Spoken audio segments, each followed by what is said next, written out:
Elvis Garcia said it best, we're human beings. Give us a chance. And that's what tonight is all about. Tonight's public forum, BPA public forum. At this time, I'd like to introduce our leadership team, our panel, starting with the captain, a 27-year veteran of the Boston Police Department. Ladies and gentlemen, President Larry Calderoni, front and center. To his left, a 28-year veteran of the Boston Police Department and a two-sport athlete at Boston University. At least that's what it says. Ladies and gentlemen, Vice President Richie Withington. To Richie's right, a 19-year veteran of law enforcement. She's our treasurer, and she's good at what she does. Ladies and gentlemen, Sarah Briggs. And to her right, a 35-year veteran, 36, I'm told, and a member of the Boston Police Hockey Hall of Fame, although that has not been confirmed. That's our treasurer, our secretary, Jay Mosher. At this time, it is now my honor, my pleasure and privilege to introduce the president of our organization, ladies and gentlemen, with an opening message, President Larry Calderoni. Thanks, Jamie, and welcome everybody. Sorry about that. Thank you, everyone, for joining tonight's event and taking the time out of your busy schedules to interact with our new leadership team that was just very nicely introduced by Jamie Keneally. And Jamie, thank you very much for taking this on as well. I don't want to beleaguer the moment or waste any time. You've all taken time to come here and have questions and have dialogue with us. So let's get right to it. Jamie, whoever you choose to go with first, and we're ready. All right, Larry, thank you. And let me just apologize in advance if I accidentally cut somebody off or failed to unmute somebody in a timely fashion. But please know, some of tonight's questions were emailed to us in advance of tonight's discussion. But to those looking to ask questions on the Zoom call, my understanding, raise your hand and we'll do our best to get to every question. Again, we're excited about tonight's discussion. You provide the questions, we'll do our best to provide the answers. And again, tonight is about making our organization the best it can be. So without any further delay, tonight's question is an email question courtesy of our friend Steve from Rosendale. And the question I will pose to you, Larry, Steve asks, why should people care about unions and what exactly does the BPPA do? So the BPPA represents approximately 1,650 men and women that wear the uniform and answer the calls for service every day. When you, the citizenry, call 911 at your most dire need or dire time and you need assistance, the men and women of the Boston Police Patrolmen Association are answering that call. Unions are important because they give an ability for the workers to unite as one voice and be able to represent the needs as a whole. As a union, they get to speak collectively. They get to interact with management and, in our cases, city officials. And as one voice, it makes us strong enough to have our message heard by both the department hierarchy and our elected officials. And hopefully after tonight, you will see the value in a union organization. And you will see that the Boston Police Patrolmen's Association is not an obstacle to change in this city. We serve the citizenry day and night. We answer the calls for service as professionally and as quickly as possible. And being a union keeps us strong and allows us to have that interaction and represent our workforce, their families on benefits, wages, and working conditions under the service of the city of Boston and the Boston Police Department. Thank you for that answer. Our second question, our first live question on the Zoom call, comes to us courtesy of Meg Meisner-Cohen. I believe Meg is the president of the Back Bay Association. She says she supports police, but worries about police morale and the fact that it appears more and more officers are leaving this profession and retiring. The question, well, Meg, I don't want to steal your thunder, but if you could unmute yourself and give me a chance to mute your question, please, to Larry Calderoni. Okay, I think I'm unmuted. Can you give me a thumbs up if I am? Okay. As many of you know, I've worked for many years with the Boston Police Department and in fact, worked for the Boston Police Department early in my career. I've watched as the environment that you work in has changed and evolved. And now, as the head of the Back Bay Association, I see our officers doing a lot of work in tackling issues that are really, in many ways, better suited for social workers. And in Back Bay, we have some social workers going out in some of the vehicles with officers to sort of help people triage, is this a person who needs social services, or is this a person who needs law enforcement support? I'm interested in how that's impacting your officers, this changing environment where you're encountering people in not just crime situations, but really distress from poverty, homelessness, and just overall issues that make people like struggling in our city. I'm interested in how that impacts our officers and all of you. Meg, break question, Larry. Floor is yours. Meg, thank you for joining us tonight and for taking the time out of your schedule and for the service you do around the city of Boston. Yes, I do remember you. I do remember your other half as well. I would say that the men and women that are answering calls for service when it comes to emotionally disturbed people is making our job very difficult. We're asked to do more and more on a daily basis as police officers. We're not just answering your basic 911 calls for a car that's blocking a driveway or maybe a teenage kid that a parent is having a difficult time with. We're being asked to be social workers, be emergency responders, be hardcore police officers when it's needed, like a time of the marathon bombing. But we're also asking to be compassionate, caregivers, forgivers. The amount of calls that are coming in on a daily basis for people that are emotionally disturbed continues to rise. And I know just recently I was involved in a conversation with some city officials in health and hospitals and Mayor Janey's office, talking about ways that we can help not only the people that are in need, but help the men and women that we represent here at the Boston Police Patrolmen Association to make our job, I don't want to say easier, but to make our job more professional. We're hoping that some of the ideas that have been employed recently, the EMS division of the Boston Police Patrolmen Association are out there day and night answering these same calls in coordination with our officers. There are conversations that are happening to widen that response in a team effort, that being our police officers going to maintain safety for the emergency responders, maintain safety for the emotionally disturbed person, and for any citizens that might be on scene. And we're very anxious as to ways that we can work with the city to make these things happen.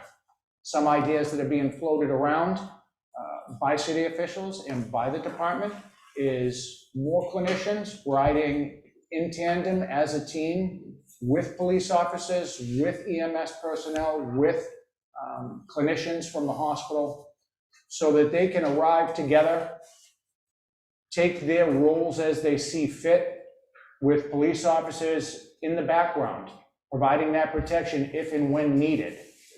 The social workers, the clinicians, and our EMS personnel, they want to be on the front line as well. And they want us there with them. And we can't think of any other way to make our response more effective and more professional than to work as a team with the other first responders in the city. So we're anxious to take part in some new protocols. We're very happy to be invited to the table so that they being the city and the department hierarchy, can have a better understanding right from the officers on the ground, our perception on what else is needed. It's easy to second guess when you're not the person answering that call for service, whether or not police are needed, EMS is needed, a social work is needed, etc. So we're buying into the idea that as a team, going together would be a better service for the citizens of Boston. I hope that answers thoroughly your question, Nick. We good, Meg? One more thing. Absolutely. One more thing. Go ahead, Meg. Go ahead. I did want to take the opportunity as the head of the Back Bay Association to thank the officers who worked in Back Bay during the marathon bombing, and to see that as part of your video. I'm getting some feedback.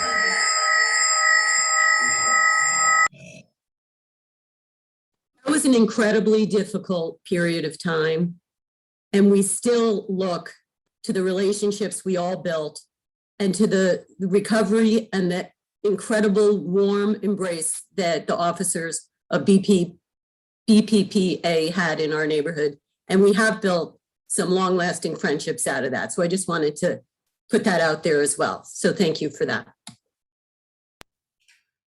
You're very welcome. Thank you for taking the time. I'm sorry about this feedback. I apologize about the feedback. Thank you very much, Ms. Manger Cohen, for the words of kindness and remembering what the officers are doing on the street daily, especially when we bring it to the context of or remembering what the men and women did along the marathon route and what they did for weeks and months following that. Many of those same police officers are working today, and they're the same police officers that the citizens of Boston loved and appreciated back then. They're the same officers that are answering the calls for service now. They're the same mothers, fathers, aunts, uncles that are coaching in your community. They're the same people that were serving you then. They deserve the same respect today, and thanks. And I want to say thank you for acknowledging that.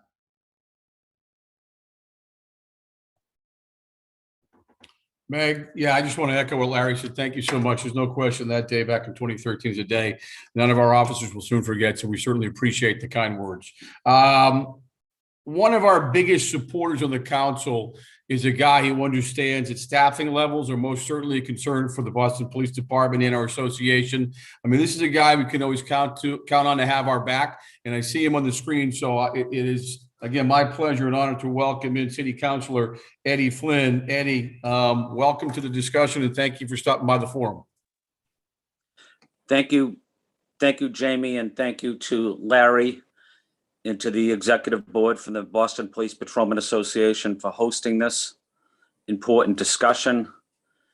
I have great respect for the men and women of the Boston Police Department and our EMS team as well. I know it's been a difficult, I guess my question is, but I'll ask a question, but I'll add a comment before. During this difficult 18-month period during this pandemic, the stress was very difficult for families across our city and across our country, including those in public safety. And many police officers I know also, were working double shifts. At times they were forced to work double shifts because of a lack of necessary police. We need to consistently hire 200 police officers every year, probably for the next 7 or 8 years at least, with all the retirements taking place. But I guess my question is, during this difficult 18-month period, I'm also concerned about the health, the physical health, and the mental health of our first responders, of our police, of our EMS, and I've been talking to a lot of spouses of police officers about their family and family life, and I want to make sure that it's critical that the city of Boston acknowledge the people on the front lines have the necessary medical care, have the necessary mental health care available to them. And we also know that there will be a lot of challenges going forward with a lot of families. So, this pandemic has had a devastating impact on everybody, including those in the public safety. So I say that, and I just want to see what your thoughts are, Jamie or Larry. And again, want to say thank you to the police officers throughout the city. They're our youth sports coaches. They coach Little League and football, and they're active in the PTA and neighborhood organizations and in volunteering their time to make their neighborhoods safer and better. And I know the residents that I represent the South End, Back Bay, South Boston, Chinatown, the South End, most of downtown Boston. The police play a critical role in our neighborhoods, and our community service officers are there at almost all of these meetings, providing an update, and they also play a critical role. So again, just want to highlight the exceptional work of our men and women on the police. But Jamie, just wanted to ask you or Larry if you guys want to comment on just the aftercare that police officers might have after this difficult 18-month period. Counselor, great question. And, let me just echo, no doubt about it, our profession is one of the more complex, complicated, stressful professions around. The question is enough being done to support the men and women of the department of our association is most assuredly a good one. We can't thank you enough for your ongoing support. But that said, let me throw that question over to Larry. Larry, the floor is yours. Thanks, Jamie. Council, thank you very much for taking time out of your schedule and for always being available for the men and women of the Patrolmen's Association and the police department as a whole. We value your support. We appreciate your support. Quickly to answer it. Yes, our men and women that answer these calls for service every day, they're dealing with a lot of stress daily. Not only do they have the stresses of being parents at home and dealing with the everyday occurrences of bringing up children, making sure that they're fed, clothed, sheltered, educated, etc. But they're coming to work and dealing with those same problems and worse throughout society. And I know that I'm probably going to say it 6 times tonight, but they're expected to be that macho police officer that you see on TV that shows up, nothing bothers him or her, whether it's a child being struck by a vehicle or something worse happening or something delightful like spending the day in the park at the Kite Festival. We're expected to be emotional, compassionate, and then we're expected to rise to those extreme levels like the Boston Marathon and be able to just deal with those stresses. We're human beings. We appreciate all the support from you and other members of the council and city officials, and we hope you'll continue to be there for us because the stresses of everyday life and being a police officer, an EMT, a firefighter, they're very, very real. So thank you. Council, thank you so much for your time. Again, thank you for taking time out of your busy schedule. Anything else you'd like to add? No, I just want to say thank you for this important discussion. Thank you to the men and women of the Boston Police Department. And I'm just going to continue to listen to the comments and questions from Boston residents. Thank you. Awesome. Again, City Councilor Flynn, thank you so much for taking the time. Our next question comes to us from Chinatown, the Chinatown Main Street organization, courtesy of Debbie Ho. On behalf of her organization, she lets us know that they are supporters, big supporters of the BPPA, but to keep Chinatown safe, you'd like to see more officers during the daytime.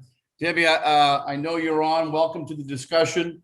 Give me a chance to unmute myself and unmute you. But again, welcome to the discussion. Thank you for taking the time. Thank you so much. I highly appreciate what the Boston PD does for our community. It's so recognized among the residents here in Chinatown. We are very supportive of the Boston Police, and I do want to see more police officers in our community. And if you see, one of my emails was that a woman was accosted last week Sunday in the middle of the day after leaving the Chinese restaurant. And so I was so taken aback when she called me.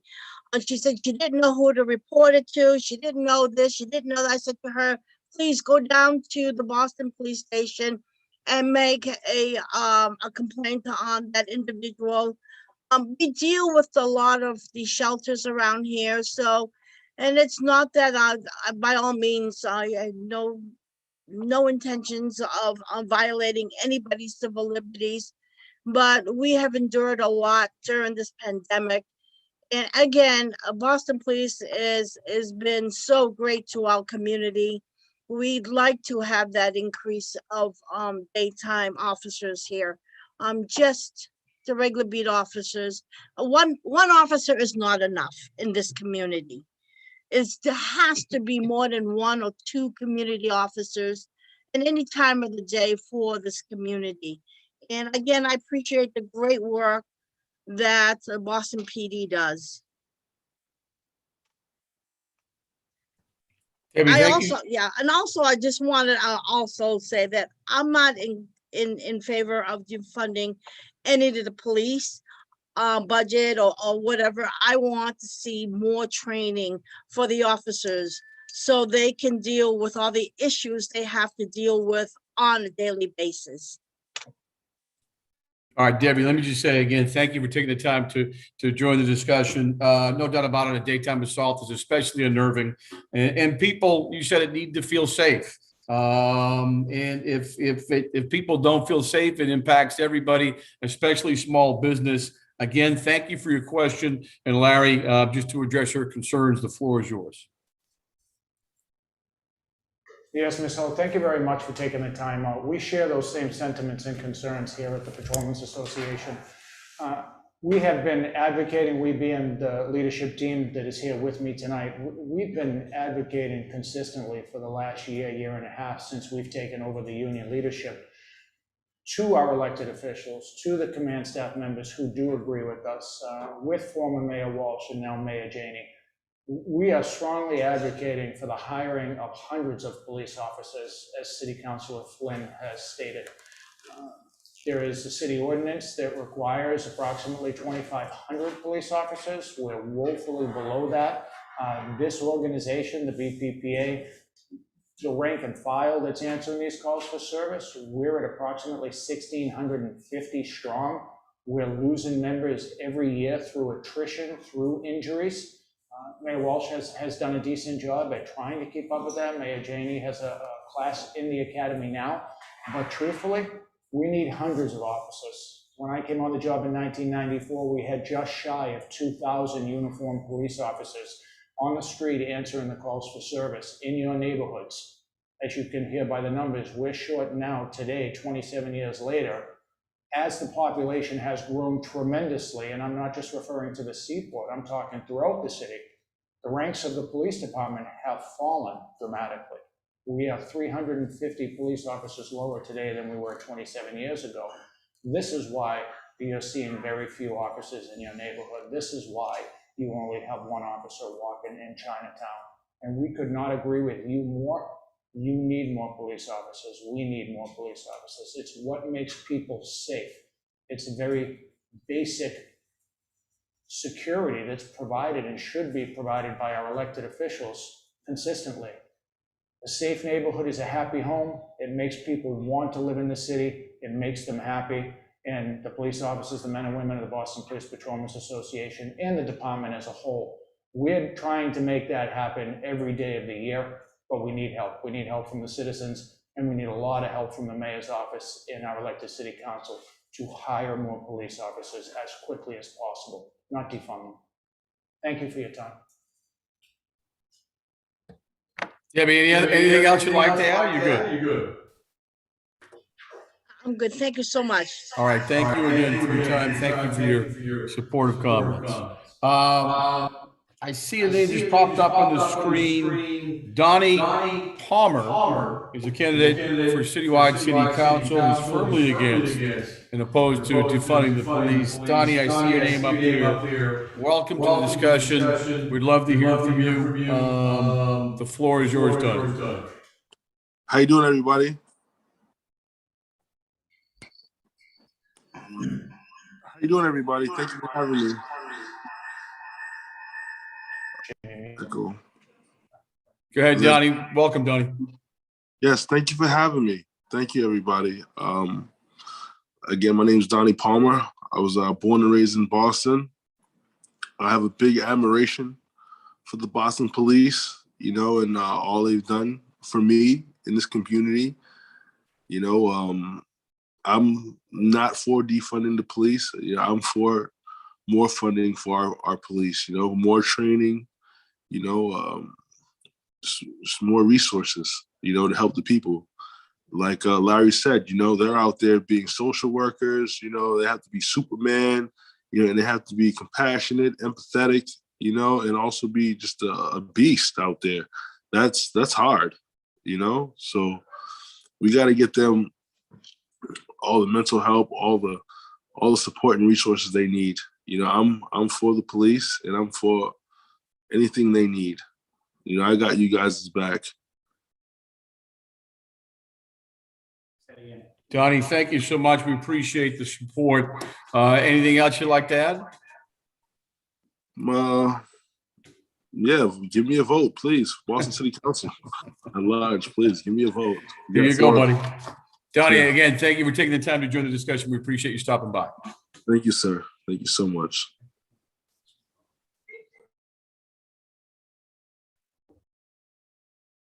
Okay, our next question is actually an email question. It comes to us from Lisa in Jamaica Plain. Lisa wants to know about collective bargaining. She hears politicians claim that collective bargaining is a bad thing because allegedly it gives too much power to unions. She wants to know, is this true? Who's telling the truth? Is collective bargaining bad? Larry, the question to you, the floor is yours. That's a great question, Lisa. Thank you for taking the time as well, like everybody else, for coming on and asking what people believe are difficult questions. First off, collective bargaining is not a bad thing. Unions are not a bad thing. Unions allow men and women under the employment of an organization like ours, under the city of Boston, managed by the police department hierarchy. It allows our men and women to speak as one voice. Collective bargaining is a process where it allows this organization, representing the many, to sit down with our employer, the city of Boston, and negotiate a fair contract. What we do here as a union organization is we work very hard for the men and women we represent to increase their benefits with the city, increase their wages with the city, and their working conditions while they're out on the street, protecting you, the citizenry.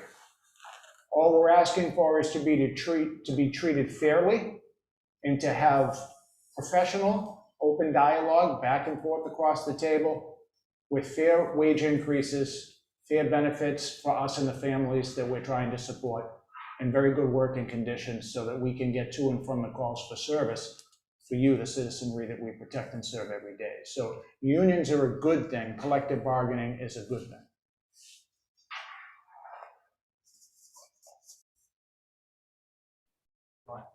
Lisa, I hope that answered your question. Collective bargaining, certainly not a bad thing. Anybody telling you otherwise, clearly selling you a bad bag of goods. Okay, as I go through the list of people, and again, we thank everybody for stopping by and joining the discussion. I see a name that looks pretty familiar to me, and he's raising his hand, Tim McCarthy.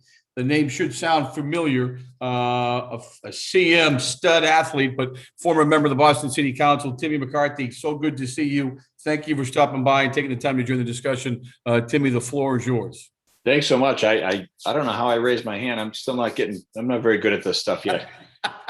I'm more of an in-person person, but I just found out about this meeting. I just wanted to say to the BPPA, you have always been so supportive of the kids programs throughout Boston. And I know that in my previous, before I was a city council, I ran the summer jobs program for about 10 years, and through PAL and everything that you guys do and the men and women in blue do, it's very impressive.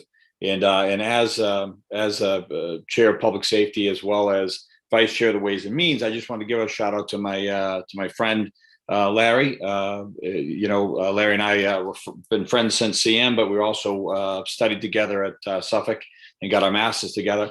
And I just want the men and women to know who are behind the thin blue line that you have a tremendous leader. And that's really all I wanted to say. And Jamie, you and I go back to bartending and waitering at Bertucci. So we have a bit of a history too. So, thank you for doing this. I know there's other people who want to ask more serious questions than give accolades, but I just wanted to give some accolades and thank you guys very much for having this forum. Again, showing your transparency and continued support of the neighborhood. Thanks. Timmy, thank you so much. And yeah, we certainly had some fun working at Bertucci's back in the day, one of my favorite bartenders of all time. Michael Reiskin is a name that I know. He's a man from Jamaica Plain. He's been heavily involved in making the community a better place. He has his hand raised. So without any further ado, Michael, welcome to our discussion. Thank you for stopping by. The floor is yours, sir. Thank you. I've been working a long time on community policing on the community side. Worked with Jamie Keneally in Jamaica Plain. I won't say how long I've been at it.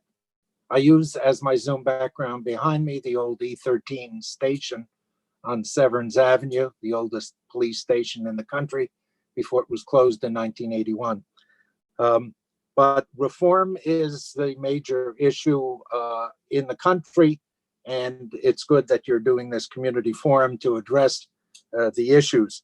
The main decisions, of course, are not made just by the BPPA, but by the police department, the commissioner, whenever they're named, and the mayor of Boston, whenever that's decided. But the reputation of the politicians in this city on police reform is not good and is quickly evolving. I have to tell you that the reputation in the community of the BPPA on reform is even worse than the politicians and the department as a whole. So I'm hoping that you would take some leadership roles and be less resistant to the reforms that you have been in the past. I have three suggestions on how you can do that. I'm not sure if you'll allow me all three questions, but I'll do the first one, my first one. Accountability and transparency is very important for police reform. I have one suggestion that won't cost any money, as opposed to the others that will, and that is name tags on police officers' uniforms. The other two unions in the police department have allowed name tags on their uniforms. The BPPA does not have them yet. I'm asking you right now, will you commit to allowing name tags of the officers on the uniforms?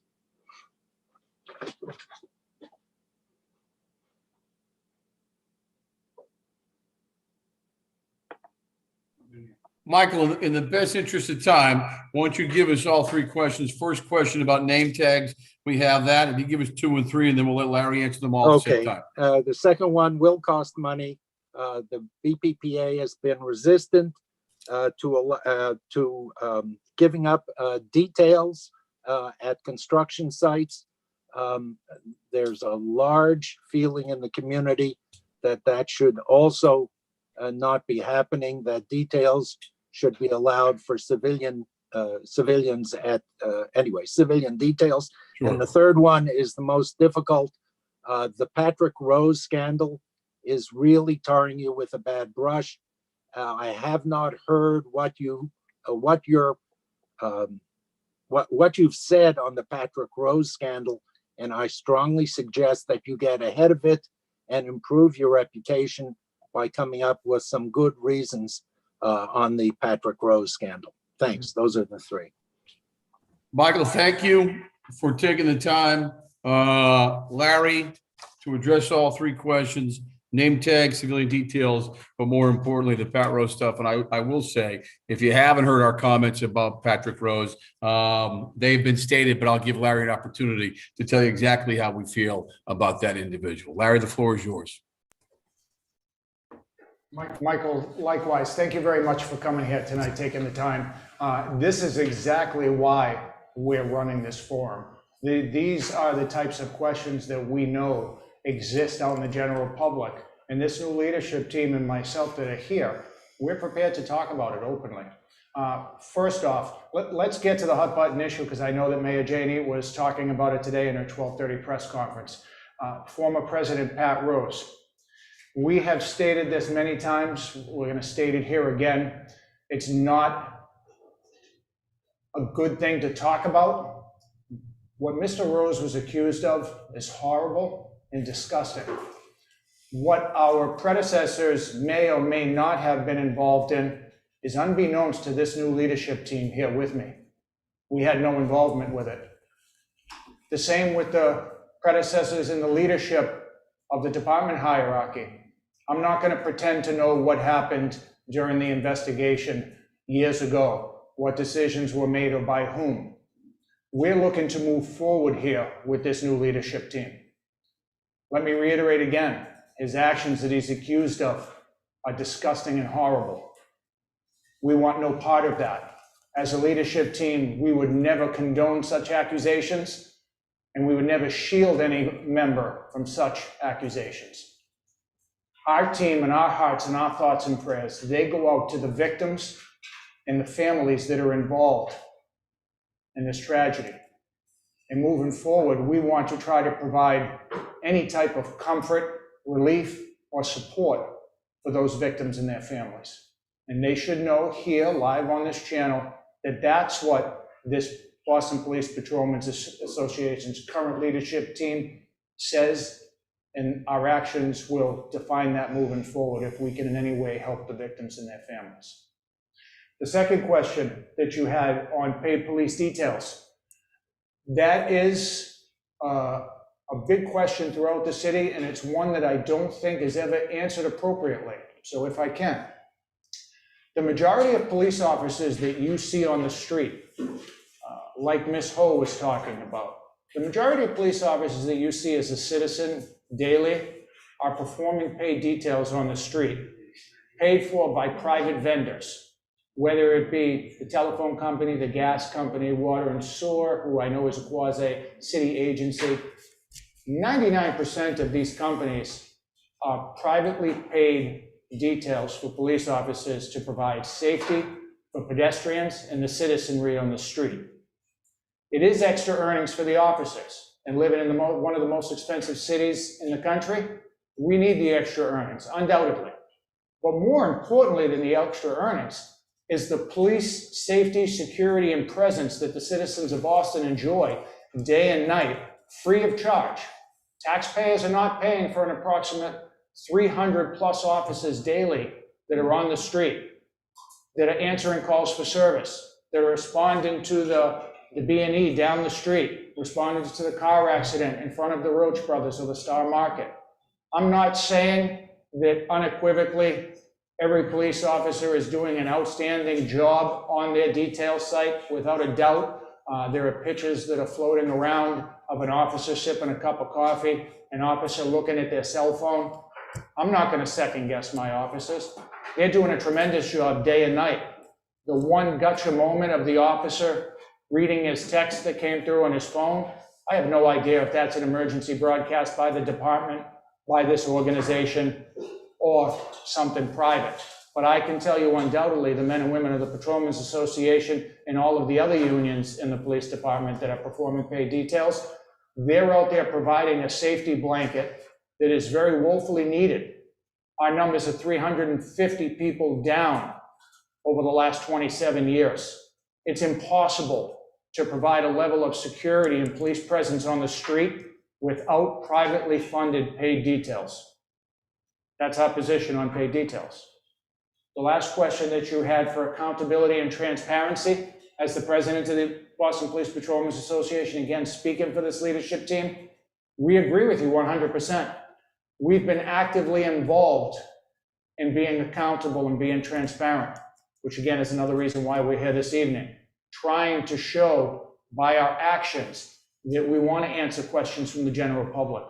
All too often, we're painted with a very bad broad brush by the Boston Globe, by other media outlets, as being obstacles to change.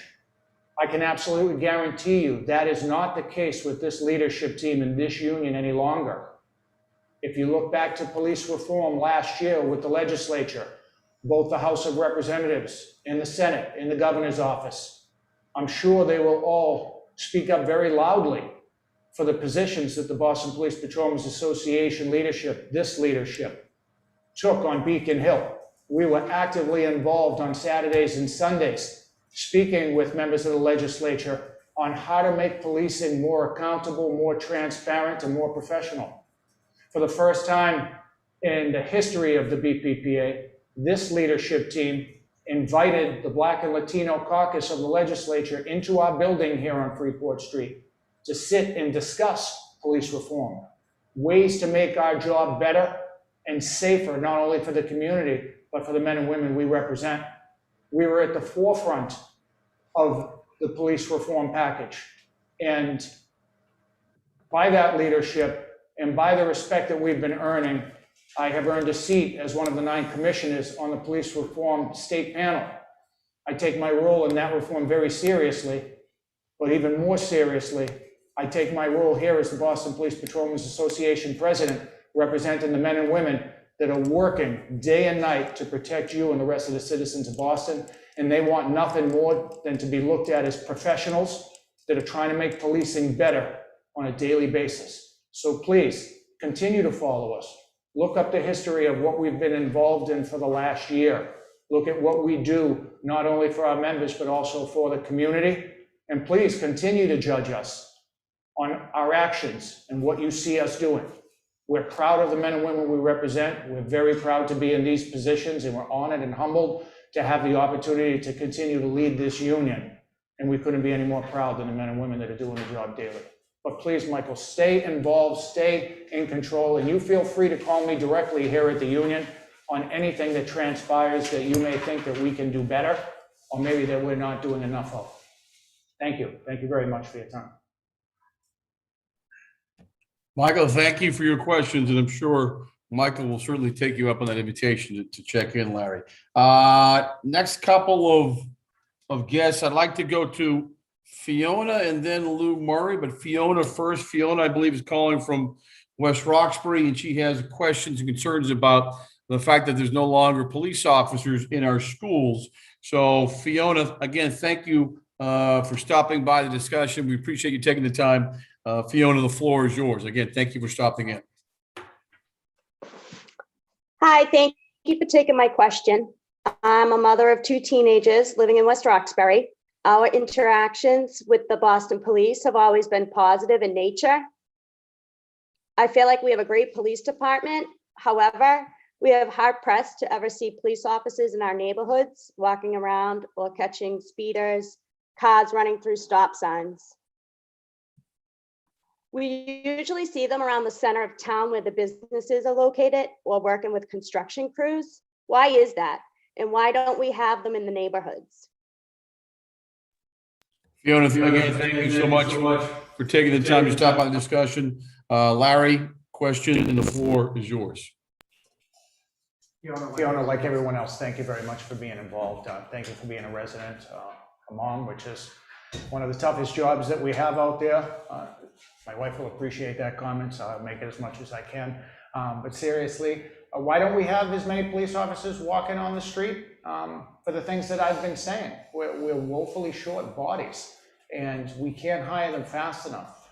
The population in this city has increased by the hundreds of thousands in the last 25 years. But the men and women that are servicing you, the citizen, the taxpayer, the one that's funding the police department, is short 350 bodies. I'm very proud of the police officers assigned to Area E5, that is West Roxbury. That is actually the station that I am assigned to. They do a tremendous job in one of the largest geographical areas in the city with very low numbers. And that is not a shot at the Boston Police Department. The hierarchy is doing the best job that they can to fulfill the needs of this city with a very limited number of officers. It would be great if we could have full-time police officers just dedicated to traffic enforcement. I can tell you that no longer than a decade ago, there were a couple of dedicated officers out in West Roxbury that is all they did. They were traffic cars on the day tour and on the 4 to midnight shift. It is needed to keep traffic slowed down, stopping at stop signs, and in control. Without traffic control, you put safety of our children at risk, of our pedestrians at risk, because people have many things going on while they're driving their car, at excessive speeds, missing stop signs. But that is up to your city councilors, your elected officials. It is up to them to put more money in the budget for hiring. I can't stress that enough. I thank Donnie Palmer for what he said. This isn't a time to defund your police department. We don't want to end up like Portland or other parts of the country where there is chaos in the streets. We're proud of the job we do here in this city. We love this city, and we want to continue to make it a safe place for you and your children, and for us and our children as well. So thank you for the call, but please be active in your community. Reach out to your city councilor. Hold your mayoral candidates responsible for their actions. Get their comments on what they intend to do as the future mayor of this city. Let's get them committed to how many bodies they're gonna hire. Do they support their police officers, the men and women that are working day and night? Those are the questions that keep me up and make me wonder whom I'm gonna vote for in September and November. I want candidates that support the police department, that keep your family and my family safe, and that takes bodies and that takes money, not defunding. Thanks for your help. Larry, thank you for that. Our next question, live on our Zoom call, comes from Lou Murray. Ward 20 committee in West Roxbury has concerns about traffic enforcement. He says he remembers, I believe it's Officer Jimmy Kilduff, who once upon a time patrolled Center Street in West Roxbury, motorcycle police officer. He was absolutely everywhere. But Lou, I don't want to steal your thunder. You want more police officers, it sounds like, and more traffic enforcement. So again, Lou, thank you for taking the time to join our discussion. Welcome to the discussion, and the floor is yours, sir. Sorry, I gotta unmute. Oh, you got me. Can you hear me all right? You're good. We can hear you loud and clear. Okay. Yeah, I want to echo what Fiona said, and that most citizens of Boston that have contact with the police, it's occurring over traffic issues and accidents and infractions. So it boggles my mind why we can't have more officers like the motorcycle officer that Jamie just referenced, Officer Kilduff. He was, the guy was magic. He was behind every tree. He was behind every stop sign. And he did so much to, improve the quality of life in our neighborhood because he kept the speeds down. And, and he was very even-handed. He let a lot of people go with a warning, and they were thankful for it. But, the safety of our streets, as we've seen the population boom, the streets have become more crowded. And we've seen this road diet initiative on the pleasure ways that snake through Brighton and West Roxbury and Hyde Park. And we see regular backups that tie up these rotaries in the Holy Name Rotary right by the area E5. There are predictable backups that just a complete traffic jam every day in the morning and in the afternoon. And now this is happening on the newly redesigned Murray intersection on the Riverway, just up from the Orange Line station. So, I think two things that bother me is that this is impairing the ability of police to even get out of the station, and it's impairing the ability of our emergency services, both the ambulance and the fire, to get through the streets. And I want to know, besides increasing the police force, which I think everyone who has a brain is in favor of. I think that video that you showed was just so awesome. And I wish we could show it on every evening newscast, for a week until everybody in the city had seen it, or find a way to send it to their phones. But how can we get the police department to keep the streets clear so they can respond to emergencies, get the ambulances through, and get the fire trucks through with these narrowing of the streets? Well, Lou, again, we thank you for taking the time to drop by the discussion. It's certainly a great question. Larry, that question to you, the floor is yours, Larry. Hi, Lou.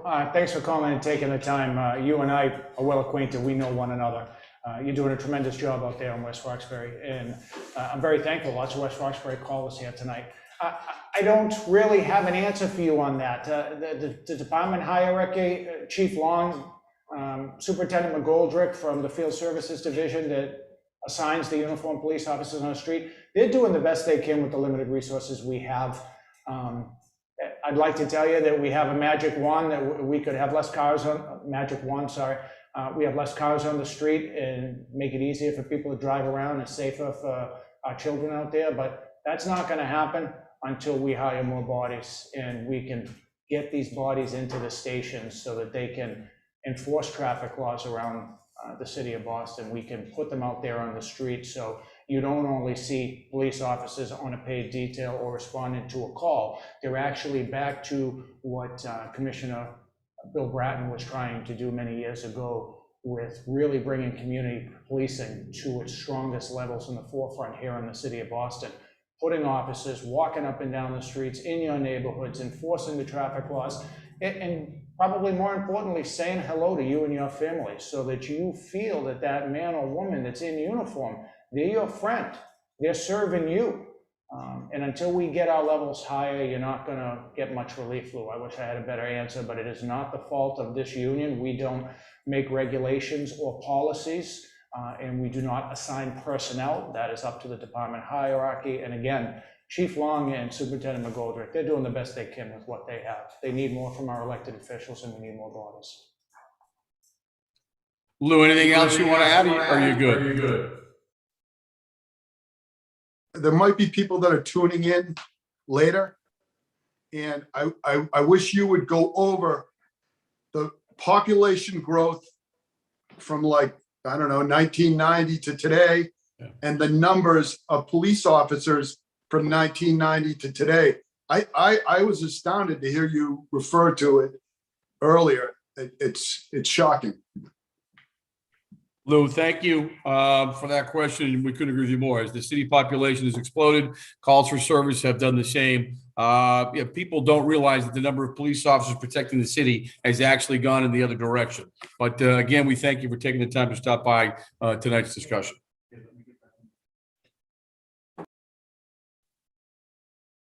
I'll add, Lou, I know you didn't say it here tonight, but Captain Greeley that runs District 5 there in West Roxbury, he has his hands full. Just to give you an idea, I believe we only have 5 cars that ride around on the midnight shift in District 5, and maybe 6 vehicles for that entire geographical area out there. Manpower is so short.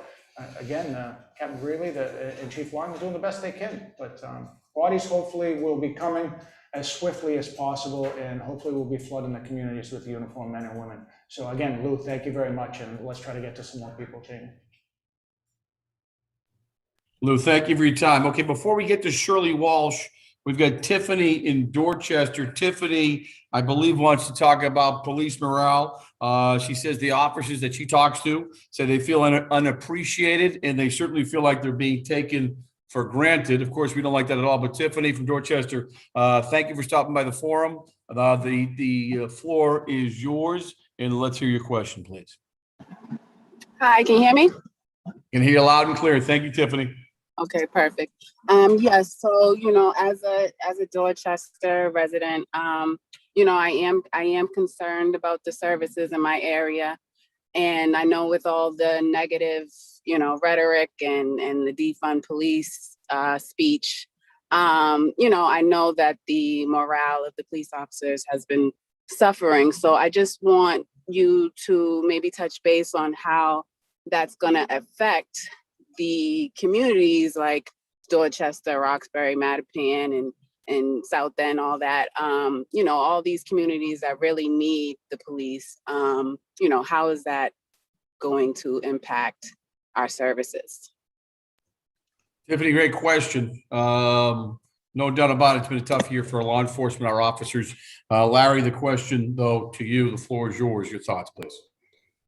Tiffany, thanks for calling in. Undoubtedly, morale is very low in the department. Last summer, I was stating it was an all-time low. I actually think that some of the officers are feeling a little bit better about the job that they do. We're nowhere close to the levels that I've seen years past, where you're walking down the street and residents are saying hello to you. They're bringing you a lemonade on a hot day when you're directing traffic. Hopefully that is still happening, and hopefully it will happen more often. But you, as a resident of Dorchester, hopefully you will continue to reach out to your men and women in uniform when you see them. One of the things that we've been trying to continually state here as a leadership team when we're out and about speaking is this is a great job. We're at a low point now. We've had some very bad press. We've had some very unfortunate incidents that have taken place.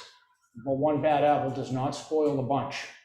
It doesn't spoil the bunch in private industry, and it surely does not happen here at the Boston Police Department. Therefore, say hello to your police officers when they're out. Say thank you for the job that they're doing. Believe me, they're moms and dads just like we are. They have children just like you. And we're looking for interaction on the street. And we'll be held accountable for our actions. And the more citizens on the street, the more residents that talk to our men and women that are responding, you develop a rapport and a better relationship. We understand that we're here to protect and serve you, the taxpayer, the citizen. That's why we joined this job, to have a positive effect on your life and the lives of your family. So please interact with us on the street, help us increase our morale. But we're here for you. Please be here for us. Thank you for the call, Tiffany. Tiffany, thank you so much for the call. And I want to echo what Larry said. We can't encourage people enough. If you see an officer in the street, don't be afraid to go up and say thank you for what you do. You may be surprised, shocked by the reaction you get, but listen, we all like to be valued and appreciated. It's been a tough time this year for our officers, so please, if there's one thing we could ask you to do, next time you see an officer, say thank you, and you'll be surprised at the reaction you get. I go to Shirley Walsh. There's an email question from Janice in Jamaica Plain. She wants to know about vaccinations for police officers. She says she's sorry so many of our officers have been affected and exposed to the virus. She knows one of our officers, in fact, died due to COVID-19, and she's right, that was Officer Jose Fontanez, who passed in April of 2020. But Janice wants to know, should police officers be vaccinated? That's her question. Larry, the floor is yours. It's a great question. Thank you for being on, Janice, like everyone. First, thank you for remembering Officer Jose Fontanez of District 13 in Jamaica Plain. Yeah, our thoughts and prayers are with his family and his relatives who were police officers. And it was a tragic time in the department. Again, looking at police officers as human beings is very important. We get sick like everyone else. We had hundreds of officers during the pandemic that were out due to COVID-related illnesses. And throughout this pandemic, still today, they are 100% dedicated to serving you and the citizens of Boston. They show up at your homes. They show up when needed. They're here during COVID, risking their own health and welfare as well. So they deserve a very big thanks when it comes to COVID protocol and serving the citizens of Boston. That's all police officers, not just the BPPA. That's all emergency responders, our doctors, our nurses, our firefighters, our EMS personnel. We're there all the time. We'll always be there. But it was very kind of you to remember Jose. That being said, we look forward to sitting down with Mayor Janey. She did reach out to the union earlier today before her press conference. We are very eager as a labor organization to sit down with the mayor and find out how we can protect our officers more, how we can keep them and their families healthy and keep them on the front lines responding to calls for service to people like you and your family. And also not spreading the virus. Very important for the officers that are out there daily to be protected. So as the president, and again, speaking for the leadership team, we're very anxious. We're hoping to sit down with the mayor as early as tomorrow if she wants to. Not that I want to create any pressure for her, but she said today on air that 90% of the employees throughout the city of Boston are unionized employees. So I'm sure that every other union leader is just as eager, anxious, and prepared and ready to sit down and discuss how do we make our offices safer and how do we keep the citizens of Boston safer. Hopefully, we'll be reporting back very soon that there's a plan in action to make that happen. Janice, again, we thank you for that email. Shirley Walsh is a business owner in Boston. She says pedestrian safety is a huge issue for her. She says the pedestrians are taking lives in their hands as they try to cross the street in her business sector or section. Shirley Walsh, thank you for stopping by the forum. We appreciate you joining the discussion. Shirley, the floor is yours. What's your question, please? Okay, thank you very much. First of all, I want to echo Lou and Fiona. I'm very grateful that West Roxbury is one of the safest districts in the city, and I know it's directly related to all your hard work. So thank you very, very much. One of the things, however, that is very unsafe is our ability to cross Center and Spring Street. We have had people killed most recently, right before the pandemic. One of my classmates, actually, and a customer in my business was killed crossing the street after lunch. So I think you have already answered the question well, but I do just want to emphasize that just the pedestrian safety is something that is critical for the success of the business district and obviously for our neighborhoods. So I thank you for all the attention, and I know that it's a woman power issue, and I'm sure you'll address it as soon as you can. Sheila, thank you. Shirley, excuse me. Thank you for the question. I apologize for that. Larry, again, another question about traffic enforcement, pedestrian safety. Your thoughts. Question is yours. Yes, thank you very much, Shirley. Spring Street and Center Street, West Roxbury. Of course, I know it well. Again, my district, Jamaica Plain kid, Captain Memorial High School graduate. It's always been a problem. And Lou said it best. I didn't want to give names, but we had James Kilduff out there doing traffic enforcement. We had James Hawkins out there doing traffic enforcement every day. It boils down to manpower. I don't want to kill too much time talking about it, but as soon as we hire more men and women in this department, surely Chief Long or whomever it is leading the department will put more men and women out there for traffic enforcement. And if we have officers in uniform out there enforcing the traffic laws, people will slow down, they will stay off their cell phones, they will stop for red lights and stop signs, and it will protect the citizens of Boston, our children and our pedestrians.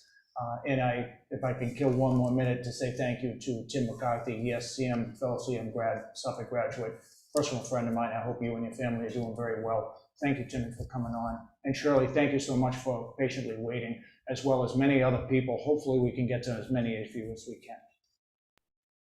Yeah, we're going to get to a couple questions for sure. Again, thank you, Shirley. But back to another email question. This one from Sam in the South End. He says he sees detail cops all over the city. And while he certainly appreciates the high visibility, he wonders if we're paying detail cops too much money. He says he's heard details. Don't cost taxpayers any money at all. He wants to know if it's true. And assuming it is true, says Sam, what's the problem? Larry, that question to you. Sam, I can't get enough detailed questions, so anybody that wants to continue to ask questions about the pay detail system, please, I strongly encourage you to continue to keep asking. It's a great question. You see police officers on the street everywhere. That's what I was referring to. We put approximately 300 uniformed police officers on the street daily at no charge to the city of Boston. I'll say it again because that was part of your question. At no charge to the city of Boston. These are privately funded, privately paid for, extra work, safety, construction details performed by our police officers, our men and women.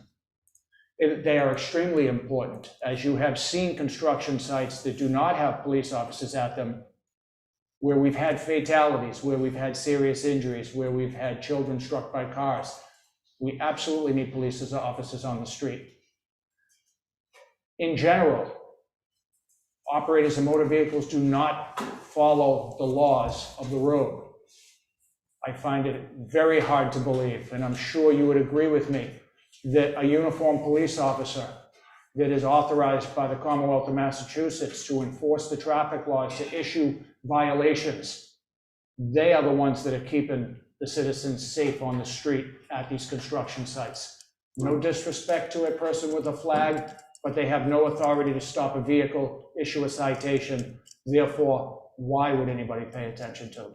The most important part of this answer and your question is, are they privately paid? Does it cost the city money? It does not cost the city money.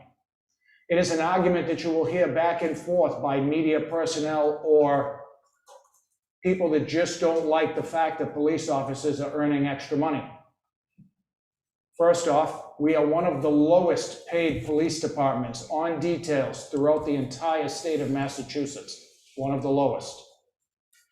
If anyone out there thinks that National Grid is going to give you a refund check of 12 cents per day or whatever the denomination is, you're sadly mistaken if they were to get rid of details.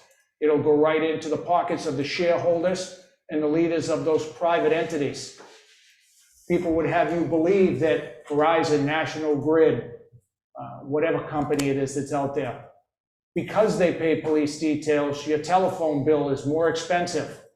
That may be, it might add a few cents cost to your bill, but I guarantee you, if you look at this honestly and openly, you're not getting a refund check from any of these private companies and of these publicly traded companies. The bottom line is money for their shareholders. They're not returning it back to you. But more importantly, it costs the city of Boston nothing. It costs the taxpayer nothing. The city charges an extra fee, an administrative fee, to pay civilian workers to manage the detail paid system, to send out bills to these companies, and then to administer the payroll for the police department. And what the citizens of Boston do receive by a paid detail system is in excess of hundreds of uniformed police officers throughout the city, protecting you and your family daily. I will always fight tooth and nail for paid details. They are a very much needed and appreciated service that our men and women provide the citizens of Boston daily. Please change your opinion and strongly advocate for union police officers, men and women in uniform, keeping your family safe. Again, we're one of the lowest paid in the state. Larry, well said. And again, more safety at zero cost to the taxpayers. I don't see how anybody can have a problem with that. Our next call, live Zoom call, we're going to go to BSPOA Inc. in Boston. Let me just say that again. Capital BSPO Inc. in Boston. You've had your hand raised. We thank you for taking the time to join the discussion. What's your first name, sir? Hello, everyone. My name is Frank Mejia. I'm president of the Boston Special Police Officers Association. Frank, welcome to the discussion. The floor is yours. What's your question, sir? How's everybody doing today? And thank you for letting me take the time to speak to you all. I'd like to first outline that we help represent, out of the 1,200 Boston Special Police Officers in the city of Boston, we represent 400 that work for private industry.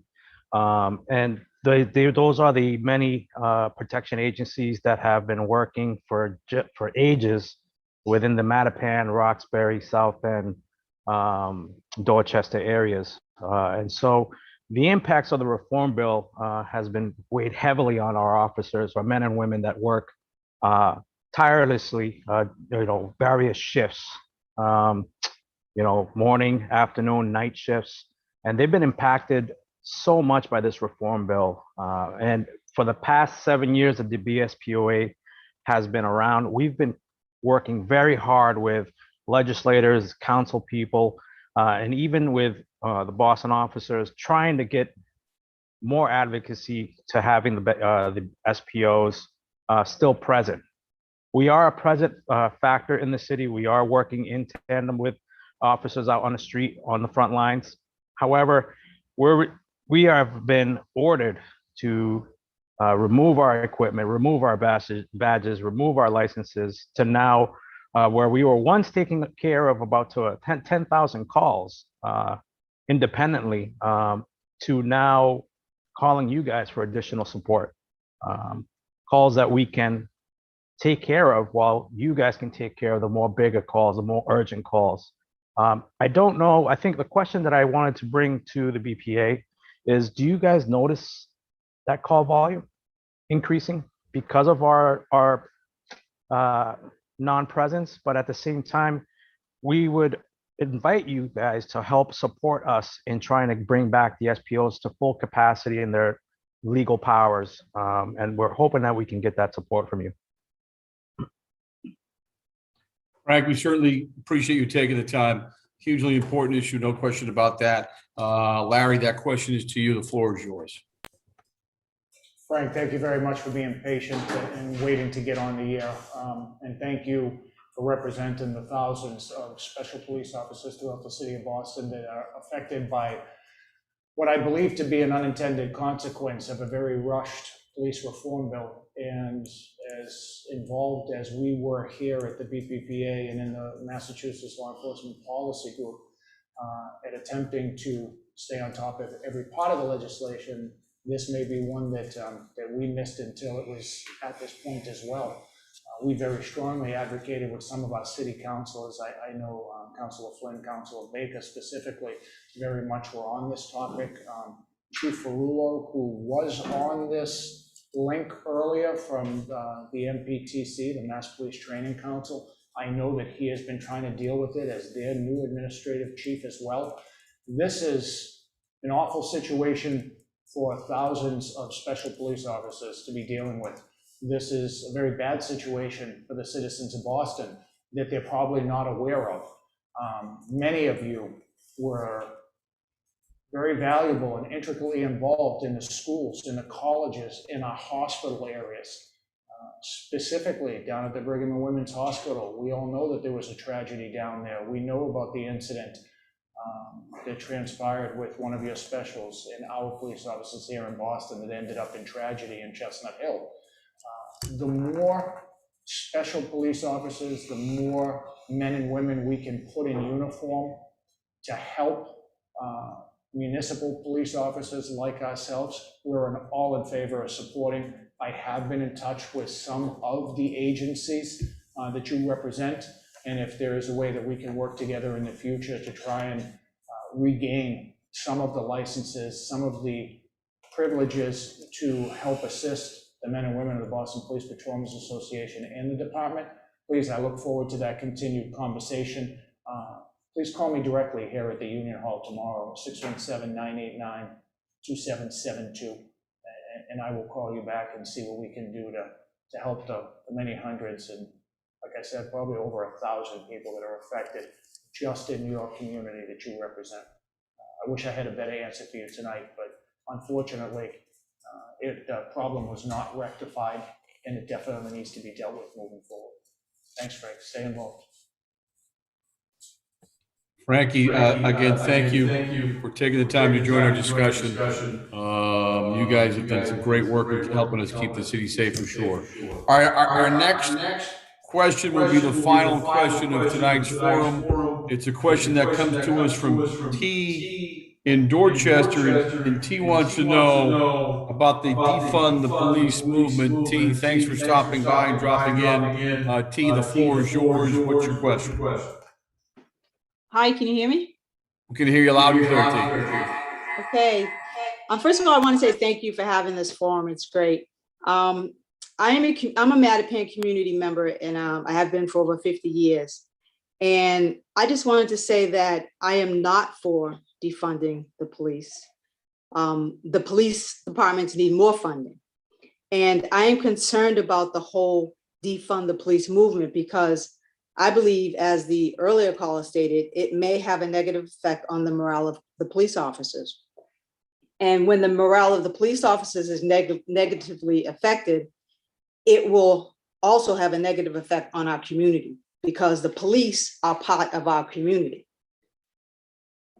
So as a community member, I want to know what can I do? What can we do together, police and other community members, to make sure that police have the funding they need to provide the best services to our community? And the last thing I want to say is that I support the Boston Police Department and all the good, hardworking police officers. And I thank all of the officers for their service. T, we can't thank you enough. We couldn't ask for a better last call of the night. In answer to the question, what can community members do? just stand up for our officers and support them, and call elected officials and let them know that you're totally and entirely against defund the police. But Larry, I'm going to let you take one last stab, the final question of the night. And again, T, thank you for that question. Yes, T, thank you very much for calling in, and thank you for the words of support.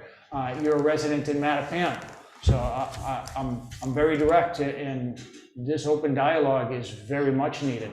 I believe our elected officials need to hear from people like you, our residents in the city. Hopefully you vote. Hopefully you have family members and friends that vote, because two of the first people that I'm going to suggest you contact is City Councilor at Large Julia Mejia. She covers your sector in Mattapan, and I'm not sure where in Mattapan you are. You'll have to check the cityofboston.gov website, but another city councilor, District Councilor Arroyo, both strong advocates of defunding the police, both take positions out on the street, sometimes being too close to crime scenes, sometimes regurgitating instances of negative interactions with police officers. And they utilize these moments in time to slander our police department, to embarrass our men and women that are out there serving you daily, working as hard as they can, whether it's a pandemic or not. And I take issue with both of those councilors because they're not being totally forthright, totally transparent as they claim they want us to be. Well, we're here, we're holding an open forum. They're not here to be found. Councilor Flynn was. Many of the other elected officials that I see waiting would like to support what we're doing on the street. But first off, I would contact both your city councilors and ask them why they want to defund us. Ask them why they want to get involved in crime scenes. Ask them why they want to talk about issues that might have happened when they were children that undoubtedly took place. I'm not calling anybody a liar by any means. Probably did have a negative interaction with a police officer years ago. However, we're not that police officer. We don't even know if that officer is still employed. We don't know if that officer was a Boston police officer. And I'm not here saying that we don't have problems within our own organization. But what I am here very strongly advocating for is the support of the men and women that are answering the calls for service daily. 99.99% of us out there are doing the right thing, are working for you, the citizens of Boston. And we love your support. We ask for your support. We hope that you, come September, come November, will vote for those candidates that support police officers, firefighters, EMS personnel. There's too much nonsense and too much rhetoric about issues that are happening in other parts of the country. The Boston Police Department and Patrolmen's Association and all the men and women that wear the uniform are professionals. They're better educated than ever, and they're looking for your support. Sarah Briggs, our treasurer behind me, was very quickly reminding me that we run a social program here through the Union Hall called GROW, Girls Reflecting on Our Community. We're supporting our citizens. We're supporting our community. We're bringing children into our Union Hall to show that, again, we're compassionate to the needs of our citizens. We want to be looked at not only as tough guy and tough women police officers, we want to be looked at as compassionate mothers and fathers and have a positive impact on the community that we serve. And it's very difficult to do so when we have elected officials treating us like criminals, treating us like some police departments in other parts of the country that need extreme reforms. Again, we're not hiding from it. Reforms are a necessity. We're at the forefront of it. First time in the history of this union that we involved the Black and Latino caucus in this building and the legislature working hand in hand, all three branches, on those reforms. But we are the best police department in this country, and the hardworking men and women of the Boston Police Patrolmen's Association, thank you for your support. Appreciate that support and ask for more of it, not just from you, but for all the citizens in Boston.